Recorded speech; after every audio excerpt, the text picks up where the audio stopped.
Imagina que você chegou numa festa e no momento que você botou o pé para dentro da festa, você já avistou 3 pessoas que você tem que ir cumprimentar e conversar. Um é um amigo seu que é surfista, o outro é um senhor de idade, seu vizinho faz muito tempo, e o outro é uma menina que você está paquerando. E lógico que eu estou usando o exemplo da menina, mas eu não estou querendo ser machista nem nada, é só um exemplo de um menino entrando na festa.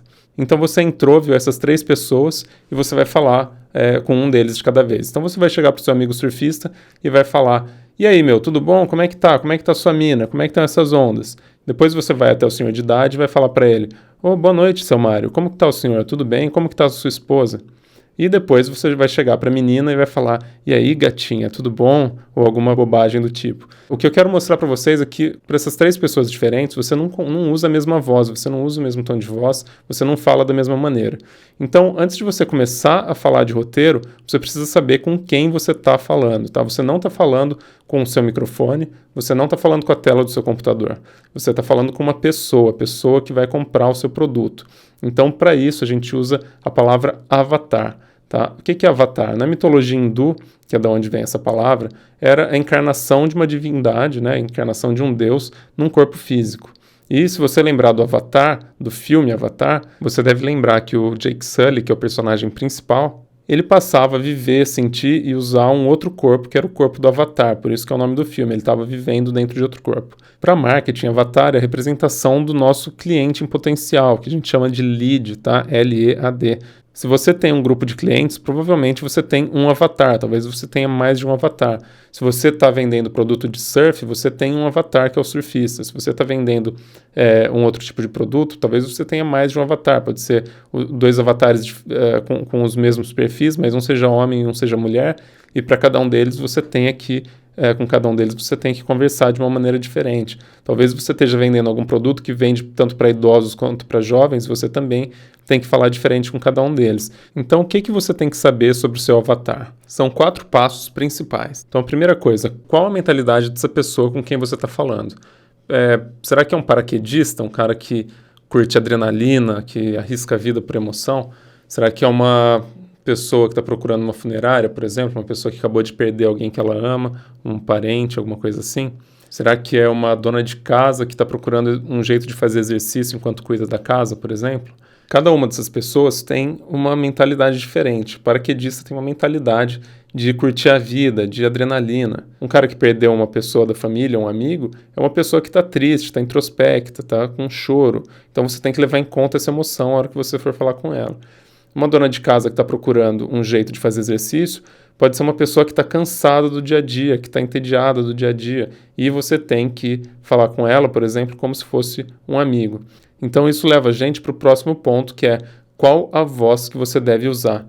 Então, para cada um desses, eu já falei um pouco, mas, por exemplo, para o paraquedista, você é um cara que você pode chegar falando gíria, você pode chegar para ele como se fosse seu melhor amigo, conversando.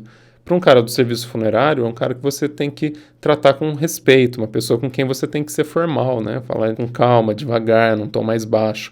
E para a dona de casa, talvez seja uma pessoa que esteja procurando uma amiga ou um amigo que vai ajudar a resolver os problemas dela. Então você talvez tenha que falar também como se fosse uma outra dona de casa, ou como se fosse uma outra pessoa com o mesmo problema. Sabendo disso, você consegue estruturar a sua mensagem. Então a estrutura da mensagem, quer dizer, como você entrega a informação, é o terceiro passo do seu avatar. Então, como você entrega a informação para um paraquedista? Tem que ser uma informação que esteja radical, que esteja bacana, que tenha uma linguagem bem jovem, né? Se você for entregar uma mensagem para uma pessoa que perdeu alguém, você vai falar de uma maneira calma, respeitosa. Sua mensagem tem que ser uma mensagem de calma, de respeito, de amparo, né? Se você for falar com uma dona de casa, pode ser que essa pessoa se identifique mais com alguém que vai ser uma amiga, né? Um ombro amigo que vai ajudar ela a se livrar dos problemas dela não conseguir fazer exercício, só ficar cuidando da casa de criança e não conseguir cuidar do próprio corpo, da própria imagem. O quarto passo é qual o problema do seu avatar. Tem algum problema na vida dele que você vai solucionar. Então vamos dizer que o problema do paraquedista é que ele precisa de um capacete mais duro para ele poder saltar de paraquedas. O rapaz que perdeu um parente, ele precisa encontrar um serviço de funerária que execute o serviço por conta própria com o mínimo de burocracia possível, para ele não ter que se preocupar com isso num momento ruim da vida dele. A dona de casa ela quer ficar em forma e se exercitar no pouco tempo que sobra para ela no final do dia, por exemplo. Sabendo dessas 4 coisas básicas, você já tem uma ótima noção de como vai se comunicar com as pessoas para quem quer vender. E pode ser que você tenha mais de um avatar e tenha que falar com diversos avatares, diferentes avatares ao mesmo tempo, no mesmo vídeo, ou até criar vídeos diferentes para cada um deles. Um exemplo disso é um site chamado Truth About Abs, onde o cara tem lá 2 botões para você assistir um vídeo. Um deles é para um homem, um deles é para mulher. Então está escrito aqui para você ver. Se você for um homem, clique aqui. Se você for uma mulher, clique aqui. São 2 apresentações diferentes para falar com 2 avatares diferentes. Agora, pega uma folha de papel ou abre um programa de edição de texto e responde essas 3 perguntas. Qual a mentalidade do seu cliente? Qual a voz que eu devo usar para falar com ele e qual a estrutura da mensagem. E aí você aproveita e dá um nome para o seu avatar, porque você vai usar esse nome sempre que você for falar do seu avatar. Você não vai chamar ele de avatar, você vai chamar ele pelo nome. Então, o resultado para os nossos exemplos seriam mais ou menos assim. O Jonas é paraquedista, experiente e está preocupado com os capacetes que ele usa, que não vão lhe proteger no caso do paraquedas falhar. O Jonas fala com empolgação e usando gírias. O Aníbal perdeu o irmão e é a única pessoa que pode cuidar do seu enterro, mas ele está muito chateado e gostaria que uma empresa tomasse conta de tudo sem cobrar um absurdo por isso. O Aníbal fala baixo, com calma e com português correto. A Linda é uma dona de casa que passa o dia inteiro cuidando da casa, do marido, das crianças e não tem tempo para ela mesma. Ela está vendo o tempo passar e o seu corpo não ser mais como era antes. Ela gostaria de ficar em forma para ficar mais à vontade de ir para a praia de biquíni, por exemplo. A Linda fala em tom de amizade, usando um português simples.